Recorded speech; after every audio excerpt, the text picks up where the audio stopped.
live pa rin tayo dito sa Taguig para sa Love for All program. At ngayon, kasama po natin si Mr. Dennis A. Laparan. Siya po ang area head ng NCR South outside Makati Central Business District. Pag-uusapan po natin ang ilan sa mga programa ng Pag-ibig Fund. Kabilang na po dyan ang regular and MP2 savings ng Pag-ibig. Good morning, Sir Dennis. Good morning, Miss Dayan. Napakasaya namin na imbitahan ulit kami dito sa Love for All ni First Lady Marcos.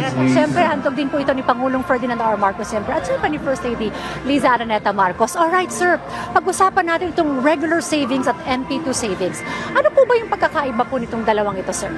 Yung regular savings, yan yung mandatory savings sa mga empleyado na nagtatrabaho sa Pilipinas. Ang minimum niya is 200 pesos. Pwede niyang lakihan kung gusto niya. Tapos yun namang MP2, yung Modified Pag-ibig 2, yan ay voluntary savings naman sa mga gusto na mag-invest pa ng mas maraming ipon sa Pag-ibig.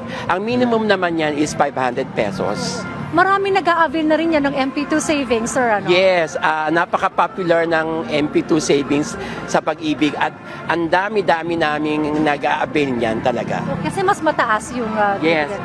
Sa katunayan, for 2025, nag-declare ang Pag-ibig ng 6.62% na dividend for Pag-ibig 1 at 7.12 naman for Modified Pag-ibig 2.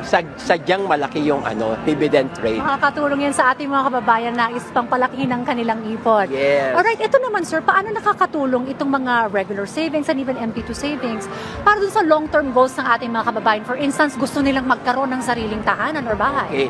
Kasi kailangan updated yung contribution niya for regular savings para kasi yan yung requirement para maging eligible ka sa aming Pag-ibig housing loan. Meron kami mga iba't ibang klaseng housing program. Merong acquired asset. Kung gusto natin ng mas mababang housing loan na up to 45% discount na 30 years to pay, pwede sila mag-avail noon. Kung gusto naman natin magpa-renovate ng bahay, pwede tayong mag-avail ng home improvement for short-term loan. Yun po.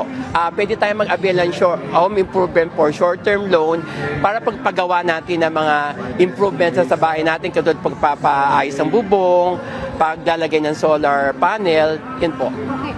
Now, I understand may mga housing fairs din po kayong sinasagawa, sir. Yes. Actually, meron kami naka-schedule na housing fair this coming April 27 to 28 sa Calamba City, sa Jose Rizal Coliseum. Okay. Alright, so punta po kayo dyan para to get to know more about their program. Now, meron tayong loyalty card. Yes. Okay, tell us about this kasi maraming itong benefits. Loyalty card is not a simple card. Yan ay ginagamit natin as disbursement card. Ibig sabihin, lahat ng loan proceeds na nakukuha natin, na i-avail ng tao, diyan natin pinapasok. Even the maturity claims at MP2 claims, diyan din natin pinapasok. Aside from as a disbursement card, yan ay discount card.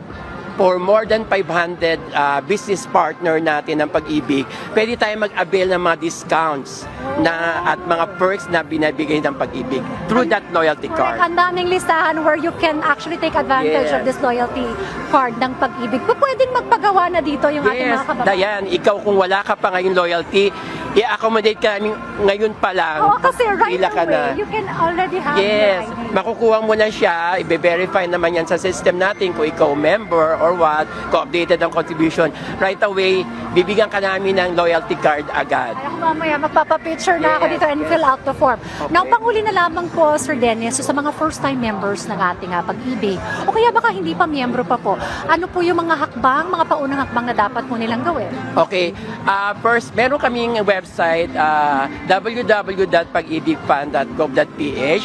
Dun, ang unang step is magpa-register sila doon sa aming website.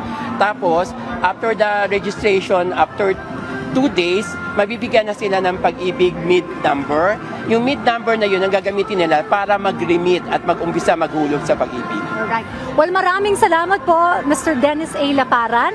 Muli siya po ang area head ng NCR South outside Makati Central Business District. Muli maraming salamat po, Sir. Salamat din, Miss Dayan.